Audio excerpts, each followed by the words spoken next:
Hello friends, तो episode start करने से पहले हमारे चैनल को सब्सक्राइब कर लें और नोटिफिकेशन बेल को प्रेस कर लें। तो एपिसोड 1 की स्टार्टिंग में हम डिवाइन माउंटेन के पीक पर डिवाइन एम्परर लिंक को देखते हैं, जिन्हें उनके ही दो डिसिपल्स ने स्वॉर्ड से स्टेप किया होता है, जिनका नाम हुई मी और जिंग चैन होता है। और जब एम्परर लिंक उनसे इस धोखे का कारण पूछते हैं तो जिंग चैन इसके लिए उन्हें ब्लेम करते हुए बोलता है कि मास्टर, आपने ही हमें कभी भी अपनी मार्शल स्किल्स नहीं सीखने दी, इसीलिए हमने आपको इसका फेवर रिटर्न किया है। जिस पर एम्परर लिंक को बहुत गुस्सा आता है, क्योंकि उन दोनों ने उनके डिस्पेल्स होकर ही उन्हें धोखा दिया था। तभी वो दोनों एम्परर लिंक से हमेशा के लिए गुड बाय करते हुए उन्हें माउंटेन से नीचे फेंक देते हैं। नीचे गिरते हुए एम्परर लिंक कह रहे होते हैं कि अगर मुझे दूसरी लाइफ मिली तो मैं डिवाइन रेल्म में तुम्हारे लिए वापस जरूर आऊंगा। अगले सीन में हमें लिंक फैमिली को दिखाया जाता है, जहाँ लिंक जियान चैन की कब्र के सामने उसके फादर बैठे होते हैं और कह रहे होते हैं कि जियान चैन के साथ बहुत बुरा हुआ, क्योंकि उनकी लिंक फैमिली इतनी भी स्ट्रांग नहीं थी कि वो उसे प्रोटेक्ट भी कर पाए। और उन्हें टियान लोंग पर बहुत गुस्सा भी आ रहा होता है, क्योंकि उसने ही जियान चैन को मारा था।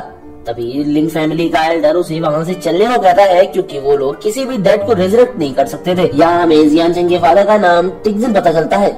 एल्डर की बात सुनकर टिक्जिन ली टियान लोंग को मारकर अपनी बेटी का बदला लेने का तय करता है। फिर हम कॉफिन में जियान चैन को देखते हैं, जो कि डेड होता है। तभी उसकी आंखें खुल जाती हैं और वो खुद को जिंदा देखकर बहुत खुश हो जाता है, जिससे पता चलता है कि जियान चैन की बॉडी में एम्परर लिंक की सोल है, जिससे वो रेजरेक्ट हो पाए।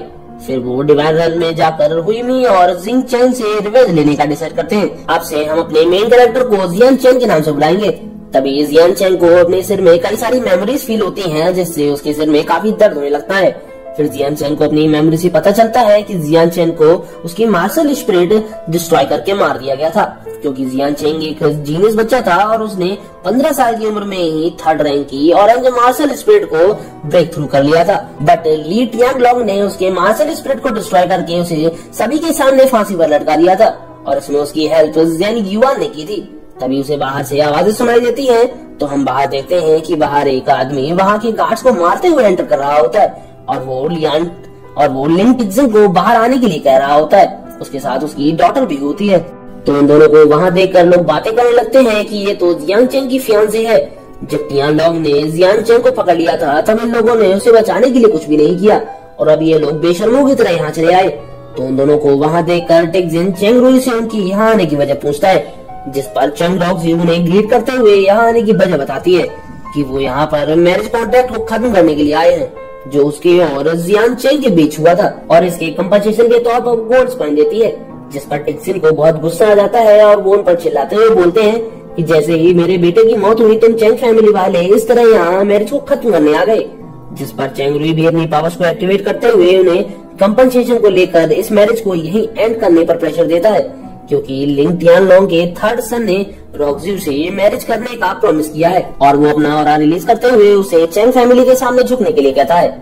उसका ऑरा इतना पावरफुल होता है कि लोग वहाँ से इसे खड़े भी नहीं हो पा रहे होते हैं। फिर लिंक फैमिली के गार्ड्स उन दोनों को घेर कर उन्हें वहाँ से जाने के लिए कहते हैं, क्योंकि वो जियान चैन की स्पिरिट को परेशान कर रहे हैं। गार्ड्स की बातें सुनकर जियान चैन उन्हें इडियट्स बोलता है।